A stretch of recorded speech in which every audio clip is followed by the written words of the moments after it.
Hmm. All right. Thank you all for your patience. And hmm, if I'm bowing in. Uh, hello, dear Sangha, dear friends, dear siblings, dear Mahasangha, dear Tai, dear Sister Chan Kong.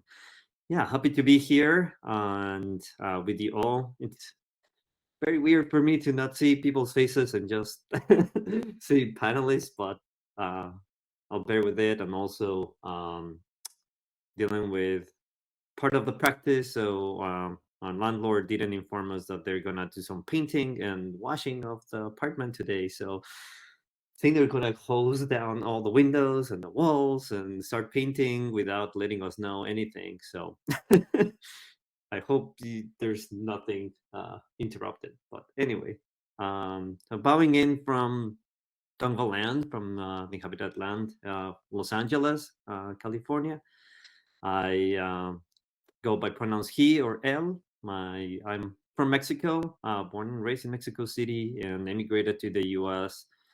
2013 as a privileged graduate student, and got to do my grad studies here in the U.S. And yeah, feel very grateful for opportunities that the conditions that allow me to be here. I was fully funded by the Mexican government to do my master's here in the U.S. and partially by the university, and then throughout my PhD, receiving paid to study. So really lucky and grateful for that, and which has been part of my practice here, is how to honor the things that I've received, but also the work I put into achieving certain things in my life. It's not been easy to be an immigrant here and go around the workforce and needing visas to stay in this country, and always being, uh, I don't know, evaluated a bit further and asked about where I'm from every single time that I meet someone, and instead of talking about who I am and judging that being a young person, maybe not overqualified or something like that in different spaces. And I feel like also in Sanghas, there's been certain assumptions, either good ones about age or not so good ones that you might not have practiced much, or with younger folks they think like, oh, you've been so long in the practice. I'm like, well, no. So that's been part of the challenges of being a young person, a wake upper. um, to be honest, in certain spaces, not being ordained or being a Dharma teacher has posed a bit of a gating factor in obtaining of information or being allowed into conversations or groups. And it's been very challenging. And part of me is just being honest here and just like, well, this is the mod part of it.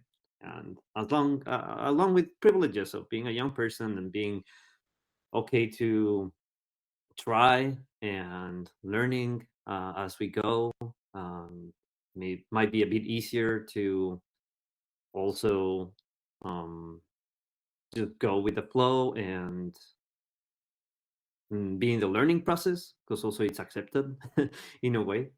So it's been an interesting journey for me in that sense. Brother Pablo mentioned that there for Wake Up there was a lot of wanting for Wake Up to be self-guided and to have our own initiative, which is amazing. It's very empowering, but also can be super challenging when also when you're starting sanghas or there's groups that might not be connected to others. And that was one of my experiences, that we did not have a lot of information in our local sangha from other sanghas, or about even the person who had the information did not share, like, hey, there's a monastery 1 hour and a half from here. And there's monastics and there's lay practitioners and lay dharma teachers. So part of this safe self-guidance, I think the challenge is that there's also a lot of responsibility from whoever is facilitating or facilitators to share about what they have been guided.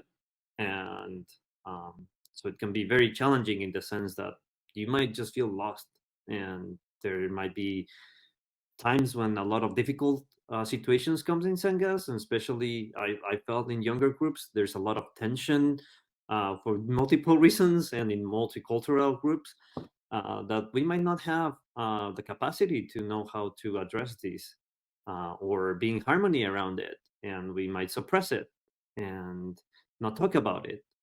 So that part of self-guidance can also be a bit challenging, and I myself found in myself in the situation of having a sexual misconduct in a sangha from the facilitator, and we did not know what to do. Or well, the people that were facilitating did not know how to handle this, and it took some time to reach out to the Maha Sangha for guidance.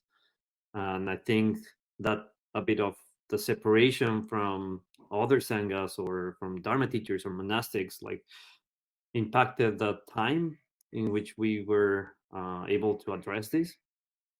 And it was challenging, but we ended up getting support actually from the Wake Up CTC and the North American ambassadors. It just took time, and sometimes it feels like, wow, we need to solve this now, and what are we doing? And it's really painful to deal with that, and especially I feel when you're a young person and there's a sexual misconduct challenge, at least for me, as a at that time I was single, and I was experiencing attraction to some sangha members, and I was like, well, what do I do now? I cannot show up in sangha. And then I was facilitating at certain point the sangha, and I didn't want to invite people to my home. We were hosting in houses, and I was like, well, what do I do? Do I host in my space where it's a male space from where I cultivate my I don't know, my different energies? So it's very challenging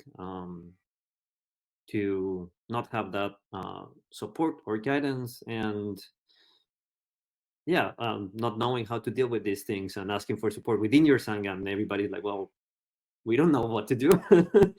So it's part of the beauty of it. I think that also strengthens a lot of the aspects of the practice, and that made me look deep and deeper into the five mindfulness trainings and how do I actually embody these guidelines? Do I actually resonate with them or not? How can I adapt them, or how can we as sangha adapt them, and how can we generate our new guidelines, or take these as a base and really reflect upon this? So I think that different forms of mod have really helped me to enhance my practice and be more committed to it, and understand that I don't have all the answers, that my practice is just one perspective, my point of view. So also opening up myself to hearing others and understanding from others and listening to different experiences. So that's been a lot of the beauty of being a wake upper, of also having so many like people who are like, okay, yeah, I'm gonna give you my opinion, and more adventurous to speak about things and engaged, and maybe not fearful about it.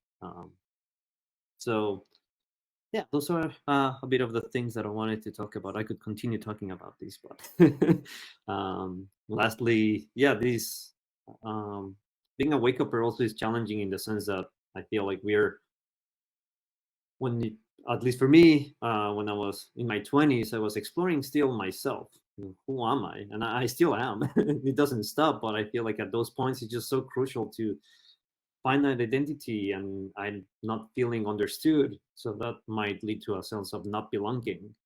And sometimes our sanghas might be the only space where we feel that we belong. And when we have colliding thoughts with others, like it might even take us like further apart, and maybe like, well, who am I? Like, am I alone? Am I just the only one that's different or think differently? So yeah, I think being a young person trying to practice and finding your own way requires a lot of patience from others also, and understanding, which is a great way to actually embody the practice of true love and compassion and understanding of each other, uh, which I hope that's what I can bring into spaces.